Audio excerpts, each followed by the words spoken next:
ఇవాళ గవర్నర్ ప్రసంగంలో ఇలా పూర్తిగా అబద్ధాలు చెప్తూ ఇలా 6 గ్యారెంటీల విషయము పూర్తిగా కాంగ్రెస్ ప్రభుత్వం మర్చిపోయింది అని చెప్పక తప్పదని చెప్పి సందర్భంగా తెలియజేస్తా ఉన్నాను. మొదటి 100 రోజుల లోపలనే 6 గ్యారెంటీలు ఇస్తామని హామీలు ఇచ్చి దేవుని గుడిలలో ప్రమాణాలు చేసి ఇలా ముఖ్యమంత్రి రేవంత్ రెడ్డి గారు మరియు ఆనాడున్న పిసిసి ప్రెసిడెంట్ రేవంత్ రెడ్డి గారు మరియు బట్టి విక్రమార్క గారు దేవుని గుళ్ళలో సంతకాలు పెట్టి మొదటి 100 రోజుల్లోనే మేము రైతు బంధు 15,000 రూపాయలు ఇస్తామని, ఇవాళ మొదటి 100 రోజుల్లోనే మహిళలకి 2,500 రూపాయలు ఇస్తామని, ఇవాళ తులం బంగారం ఇస్తామని, ఇవాళ పెన్షన్లు 2,000 4,000 రూపాయలకు చేస్తామని, 4,000 రూపాయలు 4,000 రూపాయల వికలాంగుల పెన్షన్ 6,000 రూపాయలు చేస్తామని ఆనాడు రేవంత్ రెడ్డి గారు చెప్పింది. ఇవాళ 2 సంవత్సరాలు అయిపోయిన తర్వాత ఇలా దాదాపు 3 బడ్జెట్లు పెట్టేసిండ్రు. అంటే దాదాపు వాళ్ళు పెట్టే 5 బడ్జెట్లు పెట్టే అవకాశాలు ఉంటాయి, దాంట్లో 3 అయిపోయినాయి. అంటే దాదాపు ఇలా 60 నుంచి 65% బడ్జెట్ పెట్టేసిండ్రు. అంటే ఇప్పుడు పెట్టబోతా ఉన్నారు, ఇప్పుడు పెడతా ఉన్నారు 3వ బడ్జెట్. అది గవర్నర్ ప్రసంగంలో కూడా ఇప్పుడు చెప్తా ఉన్నారు. కానీ ఒక్క దగ్గర కూడా ఇలా రైతు భరోసా 15,000 రూపాయలు వేస్తామని రైతులకి చెప్పి ఇలా ఒక్కరికి కూడా 15,000 రూపాయలు ఇప్పటిదాకా రైతు బంధు అనేది 3 పైసలు మిస్ చేసింది అని చెప్పక తప్పదు. ముఖ్యమంత్రి గారు చెప్తారు రైతు బంధు అయితే నేను వేసినా అది పోయిందా లేదా రైతులకి నాకు తెలియదు అంటాడు. ఇది ఎంతవరకు కరెక్ట్ అని చెప్పి మేము అడుగుతా ఉన్నాం. ఒక బాధ్యత కలిగా ముఖ్యమంత్రి గారు ఈ విధంగా మాట్లాడొచ్చా అని నేను అడుగుతా ఉన్నాను. ఇవాళ ఎందుకు మా రైతులకి రైతు బంధు వేస్తలేరని మా తెలంగాణ రైతుల పక్షాన రేవంత్ రెడ్డి గారిని మేము ప్రశ్నిస్తూ ఉన్నాం. ఇవాళ బోనస్ ఇస్తామన్నారు, ఇలా రైతులకి బోనస్ ఎందుకు ఇవాళ దాకా కూడా మీరు బోనస్ ఇవ్వలే అని మేము అడుగుతా ఉన్నాం.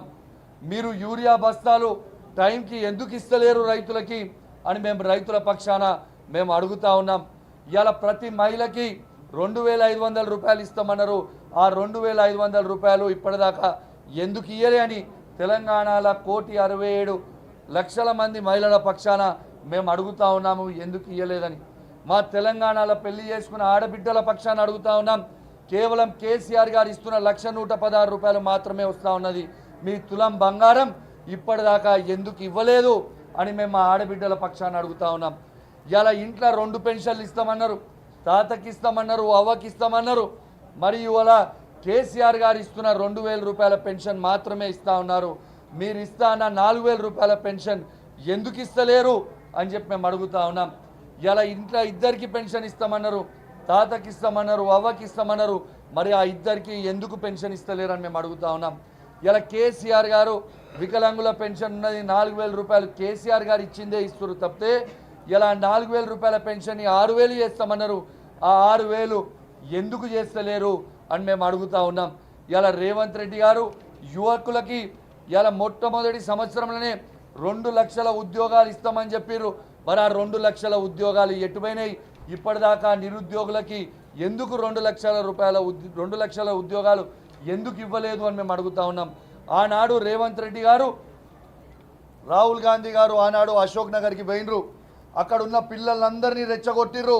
2 లక్షల ఉద్యోగాలు ఇస్తాము మీకు మొదటి సంవత్సరంలోనే ఇస్తాం డిసెంబర్ లోపల అన్నారు. ఎక్కడ పోయినాయి 2 లక్షల ఉద్యోగాలు? ఇలా ఇంకా సిగ్గు లేకుండా ఈ గవర్నర్ ప్రసంగంలో మందికి పుట్టిన బిడ్డలు నా బిడ్డలు అని చెప్పుకుంటూ 60,000 ఉద్యోగాలు మేము ఇచ్చినామని చెప్తా ఉన్నారు. ఎంత సిగ్గుచేటు అని చెప్తా ఉన్నాను. ఇలా కేసీఆర్ గారు ఇచ్చిన ఉద్యోగాల్ని తీసుకుపోయి ఖైదాలు ఇచ్చి ఇలా మేము ఇచ్చినాము అని చెప్తా ఉన్నారు. ఇలా చాలా తెలివి అనుకుంటారు, అతి తెలివి అనుకుంటారు. ప్రతి యువకుడు ఈ తెలంగాణ ప్రాంతంలో ఉన్న ప్రతి యువకుడు మీరు చేసే ప్రతిదీ ఇలా గమనిస్తూ ఉన్నారు. ఖచ్చితంగా మీకు సమయం వచ్చినప్పుడు ఖచ్చితంగా మీకు బుద్ధి చెప్తారు. తెలంగాణ యువత మొత్తము టైం కోసం వేచి చూస్తున్నారని చెప్తా ఉన్నాను. ఇలా అదేవిధంగా నిరుద్యోగ భృతి కూడా ఇస్తా అన్నారు. ఆ నిరుద్యోగ భృతి కూడా ఎందుకు ఇవ్వలే యువకులకి అని చెప్పి నేను అడుగుతా ఉన్నాను. ఈ తెలంగాణలో ఉన్న యువత పక్షాన కూడా ఆ 2 లక్షల ఉద్యోగాలు ఖచ్చితంగా ఇవ్వాలి. ఇలా ఖచ్చితంగా నిరుద్యోగ భృతి కూడా యువకులకు ఇవ్వాలని